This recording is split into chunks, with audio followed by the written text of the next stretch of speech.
వ్యవసాయం అంటే ఉన్న మక్కువతో గత కొన్నేళ్లుగా సాగుబాట పట్టాడు ప్రకాశం జిల్లా కొత్తపట్నానికి చెందిన ఆంజనేయులు.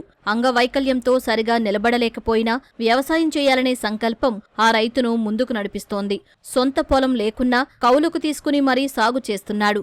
72 సెంట్ల పొలంలో సహజ విధానాల్లో విభిన్న రకాల పంటలు పండిస్తూ అందరికీ ఆదర్శంగా నిలుస్తున్నాడు.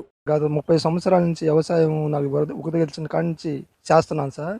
ఇప్పుడు ఒక 6 సంవత్సరాల నుంచి 2018 టు 19లో నేను ఈ విధంగా ఏటీఎం మాళ్ళు, ఏ గ్రేడ్ మాళ్ళు వేయటం జరుగుతుంది సార్. అది వరకు ఏక పంట వేసేవాళ్ళం సార్. ఇప్పుడు నిరంతరం పంటలు పెట్టుకుంటూ ఆదాయాన్ని తీసుకుంటూ వేస్తున్నాను సార్. ఇప్పుడు 72 సెంట్లు సార్ కౌలు పొలము. ఈ 72 సెంట్లు ముందలగా నేను పిఎండిఎస్ వేసుకున్నాను. ఒక 3 నెలలు అయ్యింది. 3 నెలలు అయిన తర్వాత దాంట్లో కూడా నేను కొంచెం ఆదాయం తీసుకున్నాను, ఒక 10 ఏళ్ళ దాకా. ఈ మొత్తాన్ని దున్నేసేసాను. దున్నేసి ఒక నెలదాలిన తర్వాత 100 కేజీలు ఘనజీవామృతం చేసుకొని ఈ 70 సెంట్లకి ఒక 300 కేజీలు వేసాను. మళ్ళీ ఏటీఎం మాళ్ళు, ఏ గ్రేడ్ మాళ్ళు ఎంచుకున్నాను సార్. ఏటీఎం మాళ్ళలో నేను బెడ్ ప్రిపరేషన్ చేసుకున్నాను ఒక 20 సెంట్లని. బెడ్ ప్రిపరేషన్ అంటే ఒక 5 అడుగులు తీసుకొని వెడల్పు, పొడుగు 100 అడుగులు తీసుకొని బెడ్ ప్రిపరేషన్, ఒక అడుగు కాలువ, 4 అడుగులు బెడ్ చేసుకొని 20 సెంట్లలో ఏటీఎం మాళ్ళు వేసాను. ఈ ఏటీఎం మాళ్ళలో 10 రకాల విత్తనాలని ఎంచుకొని వేసుకున్నాను సార్. ఘనజీవామృతం ఈ ఏటీఎం మాళ్ళకి సుమారుగా ఒక 40 కేజీలు ఘనజీవామృతాన్ని ఎగజల్లాను సార్ బెడ్ల మీద. తర్వాత విత్తనాన్ని బీజామృతంతో తయారు చేసుకున్నాను. వీటిని మొలిసిన తర్వాత 15 రోజులకు ఒకసారి ద్రవజీవామృతాన్ని పిచికారి చేశాను.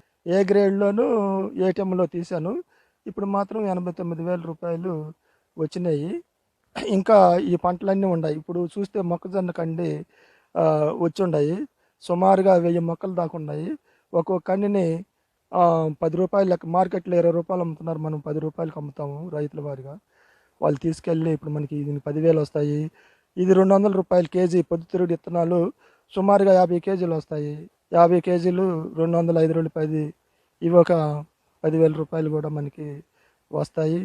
తర్వాత బీట్రూట్ వస్తుంది. ఆ బీట్రూట్ని తీసుకుంటాం. తర్వాత వెంటనే సార్ ఇదిగో క్యారెట్ ఉంది సార్.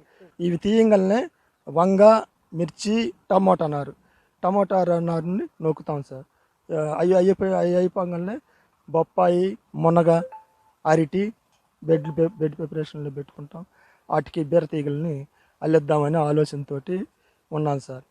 ఇలాంటి పంటలు పెట్టినందువల్ల బయోడైవర్సిటీ జరిగి మొక్కలు అభివృద్ధి చెంది ఎక్కువ ఆదాయాన్ని కూడా ఇవ్వటానికి అవకాశం ఉన్నది. జిల్లాలో సహజ సాగు విధానాలతో పాటు విభిన్న రకాల పంటల సాగులో రైతుకు ఆదాయం వచ్చే మార్గాలపై పలు సూచనలు అందిస్తున్నట్లు ప్రకృతి సేద్య విభాగం అధికారులు చెబుతున్నారు. నేను ఇక్కడ ఈ రైతులందరికీ కూడా ఈ పద్ధతిని, ఏ గ్రేడ్ పద్ధతిని, ఏటీఎం పద్ధతిని మోడల్స్ మీద అవగాహన ఇచ్చి ఉన్నాము.